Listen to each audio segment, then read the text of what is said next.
Bahasanya itu apa ya? Kalau bahasa Jawanya itu kita tombok itu. Jadi modal yang kita keluarkan habis 500.000 nanti bisa membengkak jadi 700 800 ibaratnya. Jadi kita nggak dapat hasil. Ya menurut kita orang kecil ini ya masih kurang, karena dibandingkan dengan kebutuhan sehari-hari itu kan pengeluarannya lebih banyak. Kalau buat dipikir untungnya nggak banyak-banyak amat, cuman memperpanjang apa ya, memperpanjang tangan kita lah ibaratnya.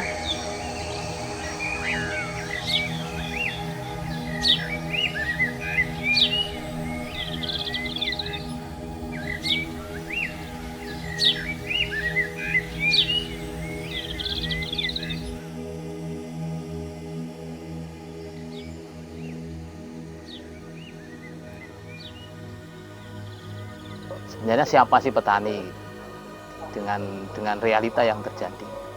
Jadi obrolan yang semakin kuat itu akhirnya bisa menamai diri bahwa ya petani rupanya seorang yang bekerja melakukan budidaya dan itu tidak untuk dirinya sendiri tapi untuk semua orang. Ya karena itu identitas petani itu harus menanam, karena dia akan penyedia pangan, dia harus menyediakan pangan untuk keluarganya yang akan dikonsumsi gitu loh. Kalau petani, kalau nggak nanam ya kan beli akhirnya. Terus kalau nggak nanam siapa mau makan apa? Beli kan akhirnya.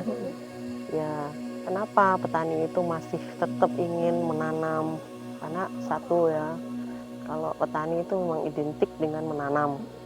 Nah, petani itu karena identik menanam, ya dia merasa statusnya dia tuh petani, ya dia harus menanam. Itu satu sisi. Terus yang kedua, mereka bisa memakan hasil produksinya, hasil panennya untuk konsumsi keluarganya. Artinya, kenapa petani itu semakin miskin dan semakin miskin? Karena sudah dimakan untuk kebutuhan sehari-hari, untuk dimakan kebutuhan pangannya, kita akan mencari lagi biaya untuk produksi untuk panen berikutnya. Ketika kami menyadari bahwa kami itu sebagai orang yang berprofesi menentukan pangan bagi semua orang, penghargaan kami apa ya? Penghargaan kami itu apa? Semakin kesini itu kalau kami namai itu kok sepertinya tidak adil, ada ketidakadilan terhadap petani. Nah itulah kenapa kita terus menerus harus ini, karena hasil panen nggak bisa digunakan untuk nanam lagi karena udah habis untuk kebutuhan sehari-hari itu.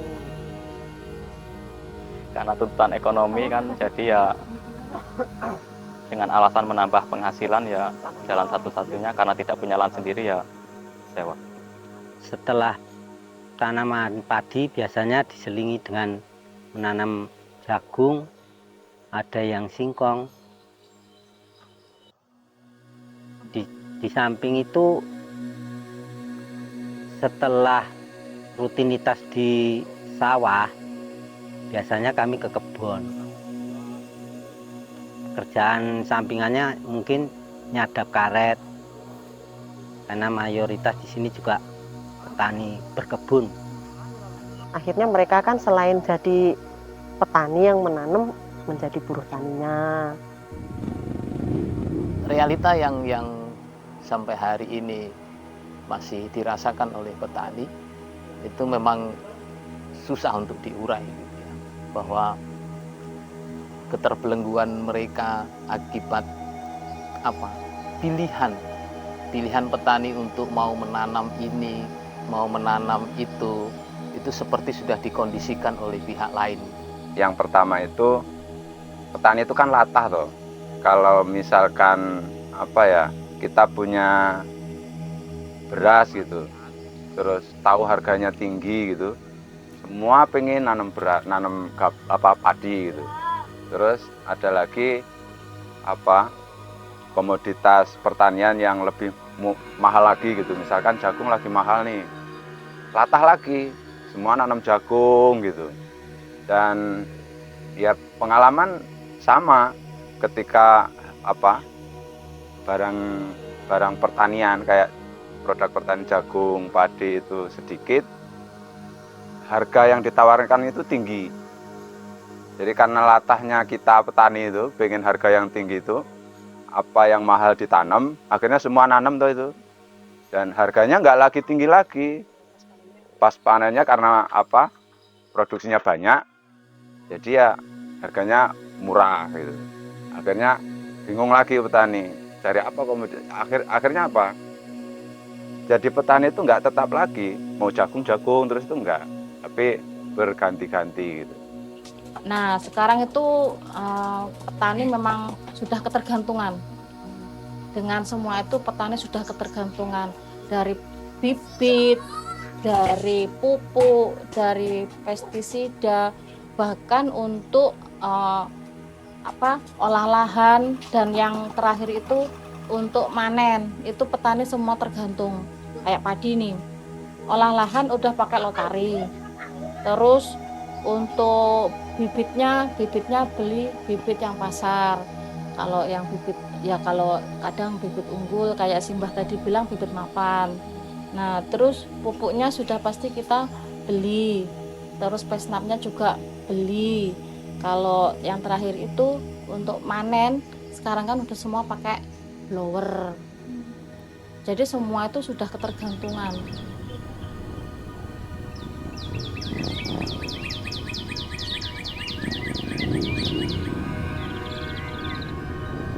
Dari situ kami melihat bahwa kenapa sampai hari ini kami itu tidak bisa menentukan harga yang itu dibanding dengan input berbudidaya kami sebagai petani.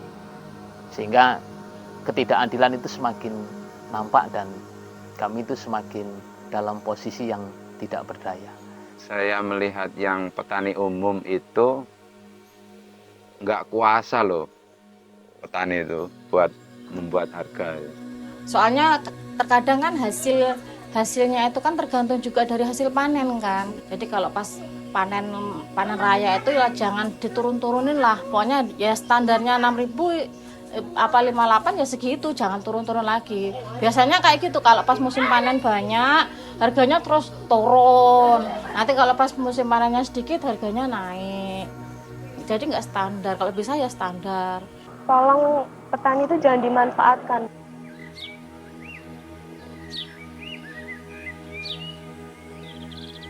Kami mencoba untuk membuat model baru dalam setiap pertaniannya itu.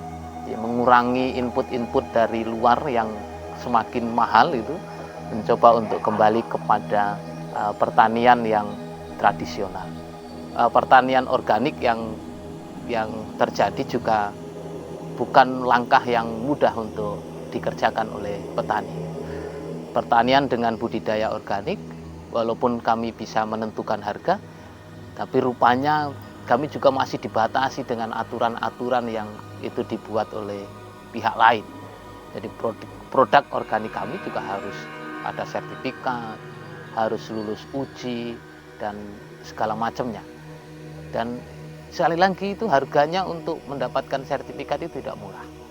Nah, lagi-lagi bahwa apa yang sedang diperjuangkan petani selalu mengalami hambatan, tantangan, bahkan pasti kegagalan itu di depan mata karena keterbatasan tentang kemampuan kami untuk membayar tentang sertifikat yang ditentukan oleh pihak ketiga. Pertanyaannya adalah sejauh mana petani itu kuat ya, petani itu mampu mandiri. Ini menjadi PR kita bersama. Untuk memperjuangkan hak-haknya juga menjadi PR bersama.